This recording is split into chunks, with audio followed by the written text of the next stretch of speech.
Good morning সবাইকে। সবাই কেমন আছো? আশা করছি সবাই ভালো আছো।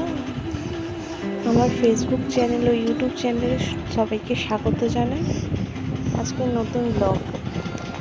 দেখো, সকাল সকাল আমার মাম্মা উঠে পড়েছে। উঠেও ওর কিন্তু ঘুম ভাঙছিল না, কিন্তু আমি তাও তুলে দিয়েছি। আর এই যে বাইরে মৃদু মন্দ বাতাস বইছে, দেখো। মা তো সকাল সকাল পরোটা উঠতেই আমার বেডটি চলে এসে আমি খাই। পরোটা খেতে জানো পছন্দ এই বিস্কুটটা চা দিয়ে খেতে পরোটা আমার চা একদম জমে যায়।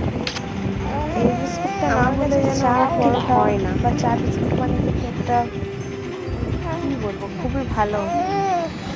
এই যে আমি রেডি হয়ে একটুখানি আলসি ভাঙছিলাম। আর এই যে দেখো আমার মাম্মা আমার দিকে তাকিয়ে আছে। আমি যখনই কিছু করি আমার দিকে শুধু তাকিয়ে থাকে, কেন কে জানে।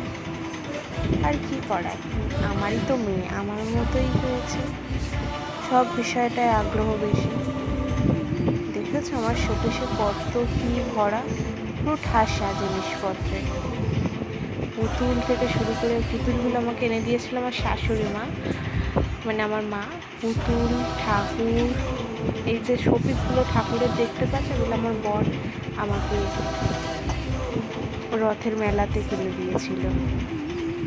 আয়নাটায় কি ময়লা পড়েছে, আসলে কাজ পাটের এতে আমার পরিষ্কার করা হয়নি। আর সকালবেলা পাউডার ছড়িয়েছিল। আচ্ছা, এটা কি তোমরা কেউ আন্দাজ করতে পারছো এটা আমি কার পোর্ট্রেট বানাচ্ছি? আজ অব্দি আমার আন্দাজ করে থাকলে বা